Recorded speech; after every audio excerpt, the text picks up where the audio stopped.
கருட புராணத்தில் சொல்லப்பட்ட தானங்களும் அதை கொடுப்பதால் ஏற்படும் பலன்களும் பற்றி பார்க்கலாம். கோதானம் செய்யும்போது ரிஷி கடன், பித்ருக்கடன், தேவக்கடன் தீரும், பித்ரு சாபம் நிவர்த்தியாகும், இல்லத்தில் பலவித பூஜைகள் செய்த பலன் கிட்டும். அன்னதானம் செய்யும்போது விரும்பிய உலகத்தில் சுகித்திருப்பார்கள், தரித்திரமும் கடனும் நீங்கும்.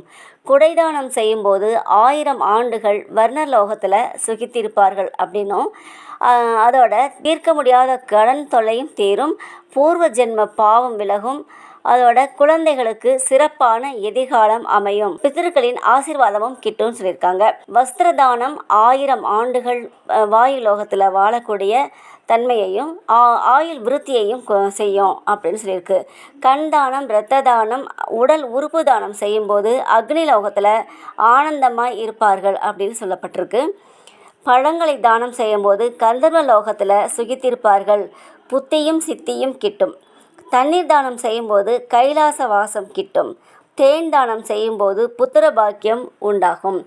நெய், எண்ணெய் தானம் செய்யும்போது நோய் நீங்கும், கர்ம வினை தீரும், கடன் குறையும். பூமி தானம் செய்யும்போது பிரம்மலோகத்தையும் ஈஸ்வர தரிசனத்தையும் பெறலாம் அப்படின்னு சொல்லப்பட்டிருக்கு. கோதுமை தானம் ரிஷி கடன், தேவக்கடன், பித்ருக்கடன் ஆகியவை அகலும். தங்க தானம் செய்யும்போது குடும்ப தோஷம் நீங்கும், கோடி புண்ணியம் உண்டாகும் அப்படின்னு சொல்லப்பட்டிருக்கு. விளக்கு தானம் செய்யும்போது கண் பார்வை தீர்க்கமாகும், இறந்தவர்கள் இருட்டிலிருந்து வெளிச்சத்திற்கு கொண்டு வரும். நெல்லிக்காய் தானம் செய்யும்போது ஞானம் உண்டாகும். அரிசி தானம் செய்யும்போது பாவங்கள் போகும். பால் தானம் செய்யும்போது துக்கம் நீங்கும். தயிர் தானம் செய்யும்போது இந்திரிய விருத்தி ஏற்படும். மஞ்சள் தானம் செய்யும்போது மங்களம் உண்டாகும்.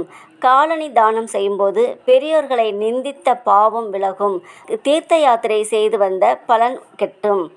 கம்பளி போர்வை தானம் செய்யும்போது துர்சொப்பனம், துர்சகுனம் ஆகியவை விலகும், பயம் நிவர்த்தியாகும். எள்ளு தானம் செய்யும்போது பாவ விமோசனம் ஏற்படும். வெள்ளம் தானம் செய்யும்போது குல அபிவிருத்தி, துக்க நிவர்த்தியும் ஏற்படும். சந்தனக்கட்டை தானம் செய்யும்போது புகழ் உண்டாகும். விருட்ச தானம் செய்யும்போது வம்சம் விருத்தியாகும். பாய் தானம் செய்யும்போது பெற்றவர்களையும் பெரியவர்களையும் புறக்கணித்ததால் ஏற்பட்ட சாபங்கள் தீரும், கடும் நோய் தீர்ந்து நல்ல மரணம் சம்பவிக்கும். இந்த பதிவு பிடிச்சிருந்தால் லைக் பண்ணுங்கள், ஷேர் பண்ணுங்கள், சப்ஸ்கிரைப் பண்ணுங்கள். நன்றி, வணக்கம்.